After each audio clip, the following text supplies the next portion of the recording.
সহবাসের আগে যে দুটি খাবার খাওয়া আপনাদের জন্য উচিত। তো যারা বিবাহিত ভাই ও বোনেরা আছেন, আপনারা অনেক কিছুই জানেন না। তো আপনারা সহবাসের আগে যদি এই দুটি খাবার খান, তাহলে আপনারা সহবাসে তৃপ্তি অনুভূতি করতে পারেন। তো লজ্জা নয়, জানতে হবে। তো প্রিয় পর্দার আড়ালের মা ও বোনের এবং সম্মানিত মুরব্বিয়ান এবং প্রাণপ্রিয় যুবক ভাইয়েরা, সকলকে ইসলামের দাওয়াত চ্যানেলের পক্ষ থেকে জানাচ্ছি অসংখ্য ধন্যবাদ এবং শুভেচ্ছা। আসসালামু আলাইকুম রহমতুল্লাহি ওয়াবারাকাতুহু।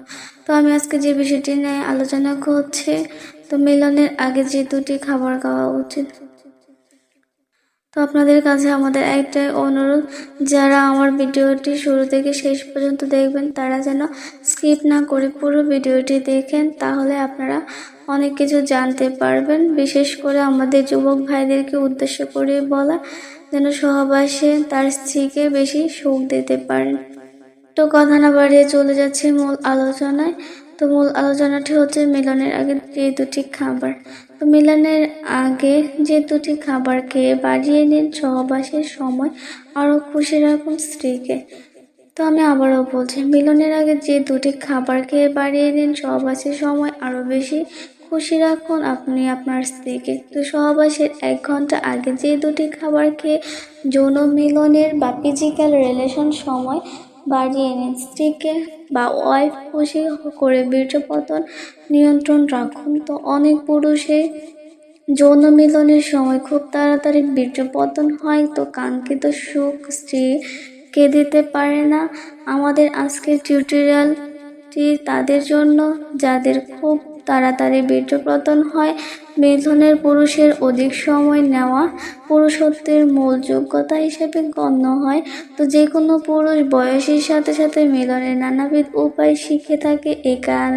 এখানে বলে রাখতে চাই, 25 বছরের কম বয়সী পুরুষ সাধারণত বেশি সময় নিয়ে মিলন বা ফিজিক্যাল রিলেশন করতে পারে না, তবে তারা খুব অল্প সময়ের ব্যবধানে পুনরায় উত্তপ্ত হতে পারে। তো 25-এর পর বয়স যত বাড়বে, মিলন পুরুষ ততই বেশি সময় নেবে, কিন্তু বয়স বৃদ্ধির সাথে সাথে পুনরায় জাগ্রত বা এরেকশন হওয়ার ব্যবধান বাড়তে থাকে। তাছাড়া এক নারী কিংবা এক পুরুষের সাথে বারবার মিলন করলে যৌন মিলন বেশি সময় দেওয়া যায় এবং মিলনের বেশি তৃপ্তি পাওয়া যায়।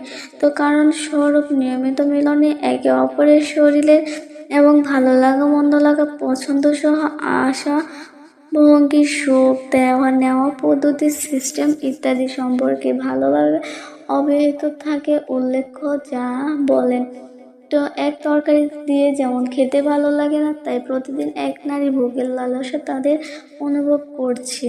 দয়া করে মিথ্যাচার করবেন না। এমন যুক্তি ভিত্তিহীন পরকীয়া আমাদের সমাজ ব্যবস্থাকে ধ্বংস করেছে। মাত্র কয়েক মিনিটের কাম যাতনা নিবারণের জন্য আজীবনের সম্পর্ক বা অবিশ্বাসের কালো দাগ লাগাবেন কেন? তো অবিবাহিত ভাই ও বোনেরা, আপনাদের কি অতটা বড় বুকের পাটা আছে?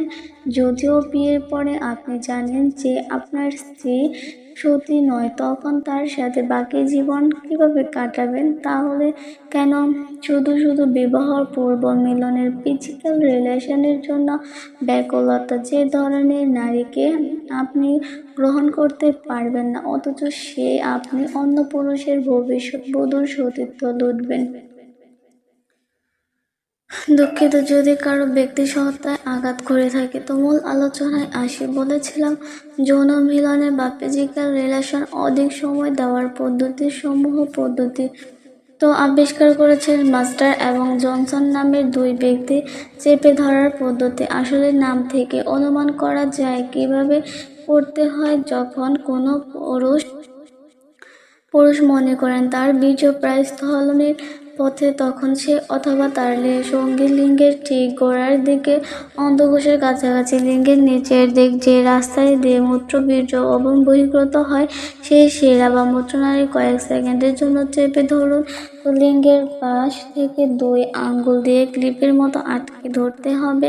চাপ ছেড়ে দেবার পর 30 থেকে 45 সেকেন্ডের মতো সময় বিরতি নিন। এই সময় লিঙ্গ সঞ্চারণ বা কোনো প্রকার যৌন কার্যক্রম থেকে বিরত রাখুন। এই পদ্ধতিতে বা সিস্টেম এর ফলে পুরুষ কিছুক্ষণের জন্য লিঙ্গের দৃঢ়তা হারাবেন, কিন্তু 45 সেকেন্ডের পুনরায় কার্যক্রম চালু করে লিঙ্গ আবারও আগের দৃঢ়তা তো ফিরে পাবেন। সুইচ পদ্ধতি, এক মিলনে বা ফিজিক্যাল রিলেশন আপনি যতবার খুশি ততবার করতে পারেন। তো মনে রাখবেন, সব পদ্ধতি কার্যকারিতা বা অভ্যাস বা প্র্যাকটিসের উপর নির্ভর করে, তাই প্রথমবার ফল পাওয়ার চিন্তা করা বোকামি হবে। তো পদ্ধতি বা সিস্টেম 2, সংকোচন বা টেন্সিং। এই পদ্ধতি সিস্টেম সম্পর্কে বলার আগে আমি আপনাদের কিছু বেসিক ধারণা দিই।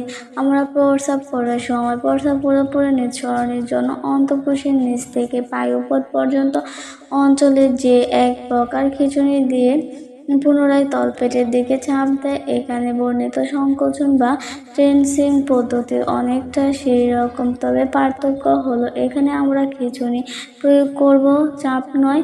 তো এবার মূল বর্ণনা। মিলনকালে ফিজিক্যাল রিলেশন যখন অনুভব করবেন তো বীর্যপাত স্থলনের পথে, তখন আপনার সকল। তো 3 নম্বর পদ্ধতিটি বিরাম বা ট্রেচিং, পজ অ্যান্ড প্লে। এই পদ্ধতিটি বহুল ব্যবহৃত, সাধারণত সব যুগল এই পদ্ধতিতে সিস্টেম সহায়তা নিয়ে থাকেন। এই পদ্ধতিতে মিলনকালে ফিজিক্যাল রিলেশন বীর্যস্খলনের অবস্থাতে পৌঁছালে লিঙ্গকে বাহিরে করে ফেলুন, অথবা ভিতরে থাকলে কার্যকলাপের বিরাম দিন।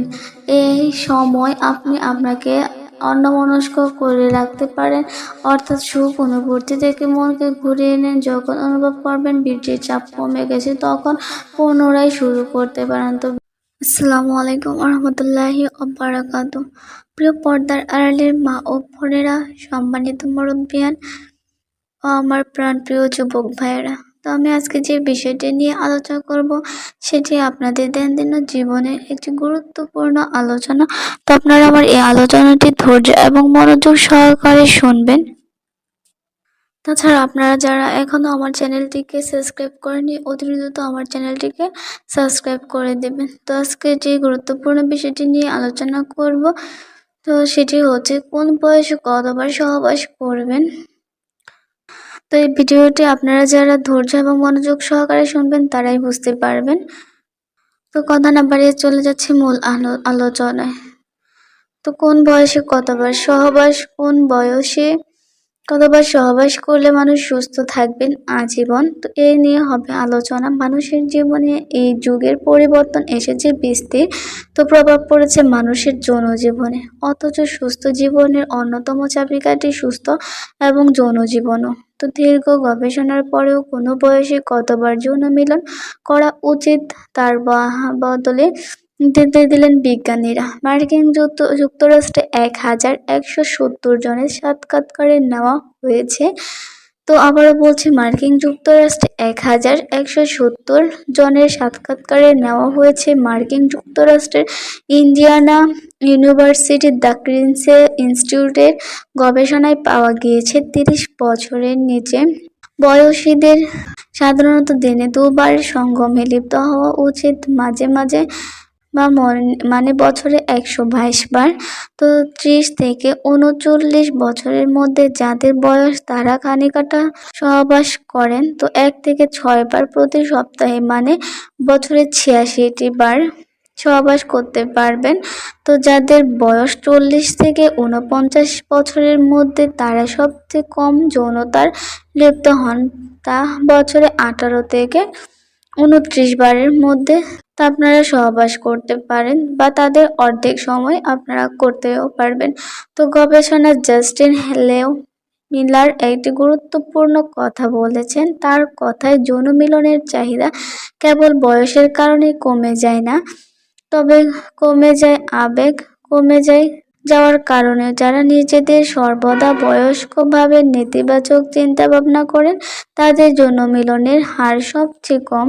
এর ফলে হৃদরোগ, উচ্চচাপ, রক্তচাপ, ডায়াবেটিস বিভিন্ন রোগে আক্রান্ত হন। তো প্রিয় পর্দার আড়ালের মা ও বোনেরা, সম্মানিত মুরব্বিয়ান এবং প্রাণপ্রিয় যুবক ভাইয়েরা, যদি আমার এই আলোচনাটি মনোযোগ এবং ধৈর্য সহকারে শুনে থাকুন, তাহলে অবশ্যই আপনারা আমার এই ভিডিওটির দ্বারা অনেক কিছু শিখতে পারবেন এবং জানতে পারবেন। তো আপনারা যদি বোঝেন এবং জানেন, সেটাই আমার ভিডিও দেওয়াতে সার্থকতা।